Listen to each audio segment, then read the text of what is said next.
Hey everybody, I'm Dan McClellan. I'm a scholar of the Bible and religion. The fit for this video is the goddess Aurora, aka Storm. Let's take a look at a video. What is the Christ? What is the Antichrist? What is the Christ? If you have to know the Antichrist, you have to know the Christ. Right. All right, let's see it. It's a Greek word For applying a drug to your eyes so that they may be open. That's what the Christ means in Greek. Yes. The incredulity on the face of this podcast host is warranted because that is pure and utter nonsense, but there's more. It's from the verb chrio, to be stung by the gadfly. So as with many words in many languages, the verbal root chrio in ancient Greek can mean more than one thing. Overwhelmingly, it refers to rubbing with some kind of sticky fluid of some kind, either after bathing or for some kind of ritual purpose or something like that. So to anoint, be anointed, anointing, something like that is going to take up the majority of the real estate for the occurrences of this verbal root. However, it can refer to the sting of a gadfly, but that is overwhelmingly in the minority of occurrences of this verb, and it's limited to classical and later Greek lyrical poetry, none of which has anything whatsoever to do with early Jewish or early Christian literature, not the Septuagint, not the New Testament, not the early Greek literature.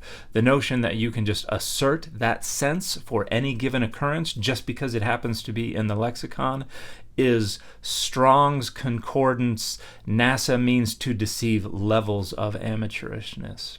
But let's take a look in the lexicons. Here is the Liddell, Scott, and James, the LSJ, widely considered the most authoritative Greek lexicon in the world. You see the sense all the way at the bottom of the sting of a gadfly. We can look in the Cambridge Greek lexicon, and you will see all the way at the end this sense of the sting of a gadfly. We can look in Montanari's Brill lexicon of ancient Greek, a much longer entry, and you'll see all the way at the very end this sense of being stung by a gadfly.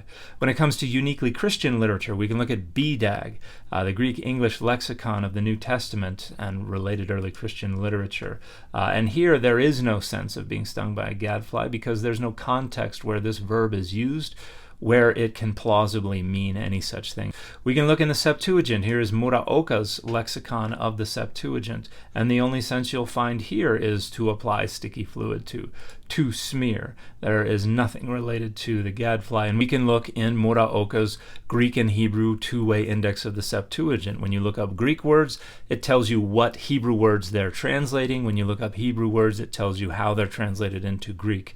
And for the verbal root chrio, we can see here it is rendering mashach, the Hebrew root that means to smear or rub with oil, to anoint, more than 19 times. We can also see the derived form, Mashiach, anointed one, occurs as well, and the only other verbal root in Hebrew that is rendered with chrio is such, which is another Hebrew root that means to smear with oil or to anoint. So Christos derives from the verbal root chrio, and in the Septuagint, in the New Testament, and early Christian literature, it absolutely always refers to anointing and the anointed one.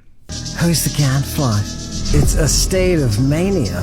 They call it in Greek oistromania, to be in an altered state. Right. It's a thing they had going on. Remember, they have orgies and stuff like that, so you better buckle up. So oistromania just means gadfly mania, and it's used figuratively to refer to going mad with love and other kinds of things. And again, overwhelmingly limited to classical Greek and later lyrical poetry. Neither the word istros, gadfly, nor oistromania occur at all in the New Testament or in early Christian literature. This has absolutely no relationship whatsoever to the title Christos or to the verbal root chrio. This person is just making this all up.